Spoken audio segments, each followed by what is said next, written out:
बात करेंगे छत्तीसगढ़ की। छत्तीसगढ़ की साय सरकार ने प्रदेश के भविष्य को गढ़ने के लिए एक योजना की शुरुआत की है। तो छत्तीसगढ़ की राजधानी रायपुर में भगवान गणेश की आधुनिक शैली में बनाई गई मूर्तियों को लेकर सर्व हिंदू समाज ने कड़ा विरोध दर्ज किया है। सीएम विष्णुदेव साय ने बस्तर के बाढ़ प्रभावित इलाकों का हवाई सर्वे किया और अधिकारियों से राहत और देखिए बचाव कार्य में तेजी लाने के निर्देश दिए हैं। NH 30 की जर्जर सड़कों और केशकाल शहर की सड़कों पर बने गड्ढों के कारण होने वाली सड़क दुर्घटनाओं ने जिला न्यायालय का ध्यान आकर्षित किया है। और इन तमाम खबरों के साथ और भी कई प्रमुख खबर आपके प्रदेश की, आपके जिले की, आपके शहर की होंगी, जो विस्तार न्यूज का रिपोर्टर आपको बता रहा है। छत्तीसगढ़ की साय सरकार ने प्रदेश के भविष्य के लिए एक नई योजना लाई है। इस योजना के तहत जो मजदूरों के बच्चे हैं वो बड़ी बड़ी स्कूल में पढ़ाई कर सकेंगे। देश में छत्तीसगढ़ ऐसा पहला राज्य है जहां मजदूरों के होशियार बच्चों को नामी स्कूल में पढ़ाया जाएगा। श्रम मंत्री लखनलाल देवांगन की पहल से अटल उत्कृष्ट योजना की शुरुआत की गई। इसके तहत 100 मजदूरों के बच्चों का एडमिशन DPS राजकुमार कॉलेज जैसे 14 बड़े स्कूल में होगा। इस पर छत्तीसगढ़ भवन एवं अन्य सन्नी निर्माण कर्मकार कल्याण मंडल 1 साल में करीब 2 करोड़ रुपए खर्च करेंगे। अभी इन बच्चों का एडमिशन 6वीं कक्षा में किया जाएगा। अब ये बच्चे 12वीं तक इन्हीं स्कूलों में पढ़ेंगे और इस दौरान सभी खर्चे श्रम विभाग ही उठाएगा। विभाग की माने तो इस बार एडमिशन के लिए 800 बच्चों का फॉर्म पूरे प्रदेश से आया था। आपको बता दें कि शिक्षा के अधिकार RTI से अलग योजना है। जहां RTI के अंतर्गत किसी भी BPL के बच्चे को मौका मिलता है, वहीं इस योजना के तहत सिर्फ मजदूरों के बच्चों को मौका दिया जाएगा। कहीं भगवान गणेश किसी का हाथ पकड़े हुए नजर आ रहे हैं।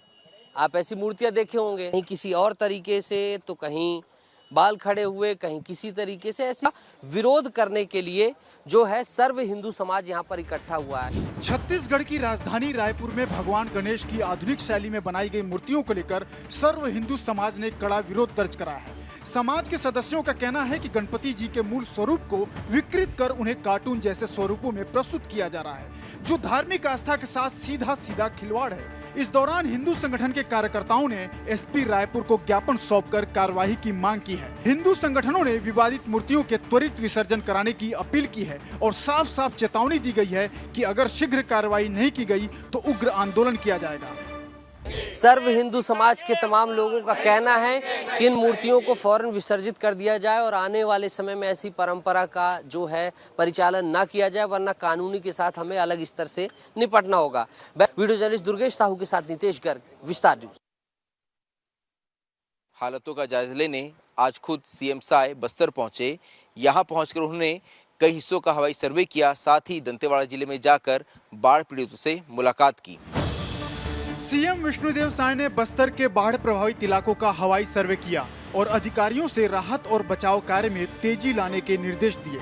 सरकार बाढ़ बारिश से प्रभावित लोगों के साथ खड़ी नजर आ रही है। सरकार क्षतिग्रस्त मकानों को दोबारा बनाएगी और जो भी इस आपदा से प्रभावित लोग हैं उन्हें 10-10 हजार की मदद राशि दी जाएगी। कच्चे मकानों के लिए 1,20,000 का मुआवजा दिया जाएगा। बस्तर, दंतेवाड़ा, बीजापुर और सुकमा, ये 4 जिले पिछले कई दिनों से मूसलाधार बारिश की मार झेल रहे हैं। बाढ़ के कारण जहां एक तरफ कई गांवों का संपर्क जिला मुख्यालय से टूट चुका है, वहीं दूसरी ओर पुल और पुलिया डूब जाने से आवागमन पूरी तरीके से ठप हो गया है। कार्य में तेजी लाने के निर्देश अधिकारियों को दिए हैं। अब देखने वाली बात ये होगी कि बाढ़ में जिनका सब कुछ चले गया उन्हें राहत देने सरकार क्या कुछ इंतजाम करती है। केशकाल के NH 30 में बने सड़क और सड़क के इन गड्ढों ने एक बार जो है कोर्ट का ध्यान आकर्षित कर लिया है। असल में सड़क में ज़्यादा गड्ढे हैं जिसकी वजह से दुर्घटनाएं बढ़ रही हैं और इसके बाद अब जिला न्यायाधीश ने इस पर कलेक्टर से जवाब भी मांगे हैं।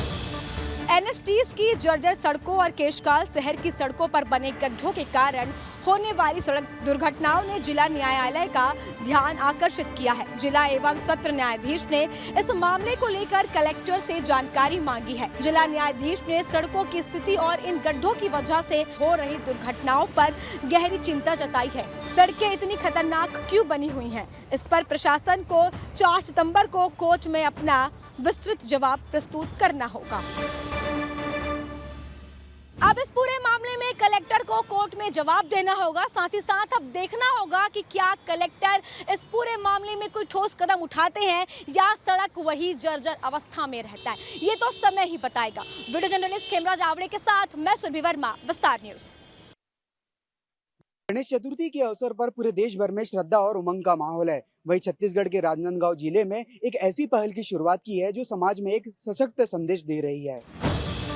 राजनांदगांव जिले के रामनगर शंकरपुर इलाके में गणेश चतुर्थी के मौके पर एक अनूठी पहल देखने को मिली है जो बाल श्रम की समस्या पर जोरदार संदेश देती है। इस विशेष प्रतिमा में भगवान गणेश को उन बच्चों के साथ दिखाया गया है जो बाल श्रम में लगे हुए हैं, जबकि उनके पास किताबें पड़ी हुई है।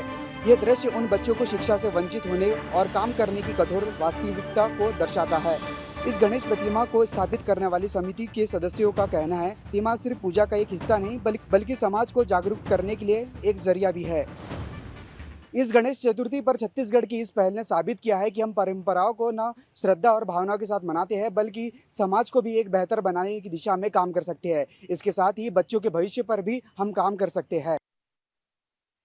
सरगुजा जिले के कई पंचायतों में लोगों को समय पर राशन नहीं मिल रहा है, लोग परेशान हो रहे हैं। सरगुजा जिले में राशन घोटाला का बड़ा मामला सामने आया है। अंबिकापुर जनपद पंचायत क्षेत्र के हरिहरपुर ग्राम पंचायत के राशन कार्ड धारियों को राशन ही नहीं मिला है। महिलाएं राशन दुकानदार के पास जाकर कई बार राशन देने की गुहार लगा चुकी हैं, लेकिन राशन नहीं मिला है। महिलाओं का कहना है कि राशन दुकानदार उनके साथ दुर्व्यवहार भी करता है।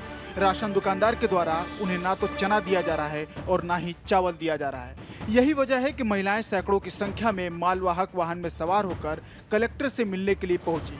महिलाओं ने चंदा इकट्ठा कर पिकअप वाहन का किराया जुटाया और उसके बाद कलेक्टर के सामने उन्होंने पहुंचकर अपना दर्द बयां किया है।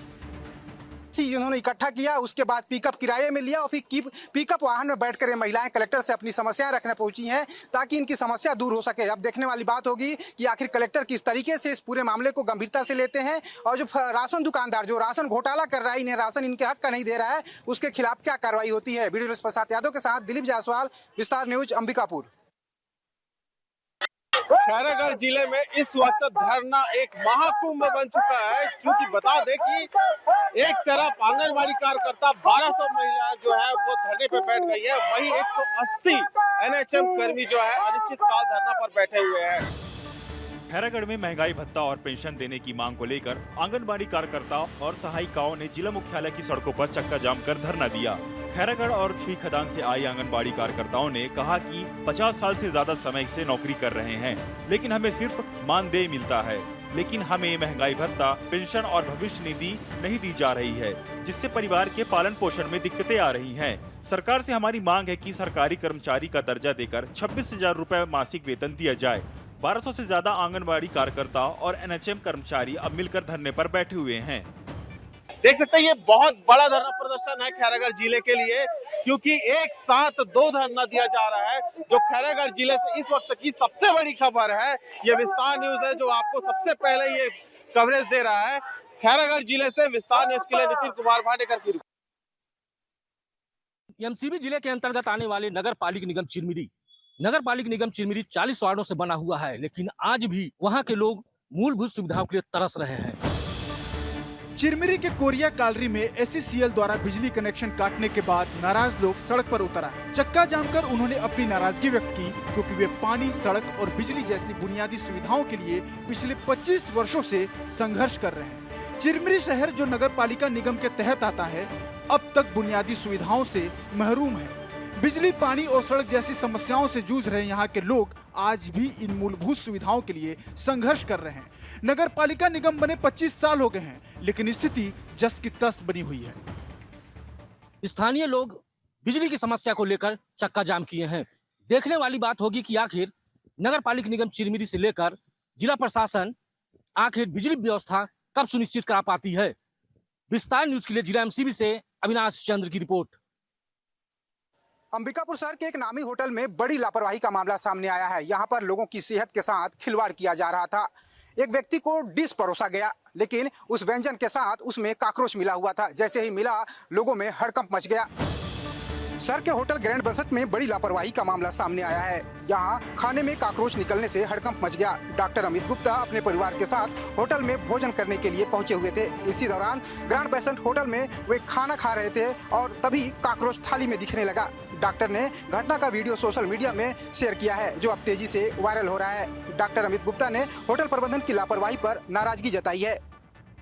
जब आप किसी होटल में जाते हैं तो सबसे पहले उसकी चमकदार बिल्डिंग को देखते हैं और उसके बाद आपको लगता है कि बहुत बड़ा ब्रांड है, यहाँ पर जाएंगे तो सही भोजन मिलेगा, लेकिन ये आपकी सोच गलत है। अब इस पूरे मामले में देखना होगा कि प्रशासन किस तरीके से एक्शन लेता है। वीडियो जर्नलिस्ट प्रसाद यादव के साथ दिलीप जायसवाल, विस्तार न्यूज।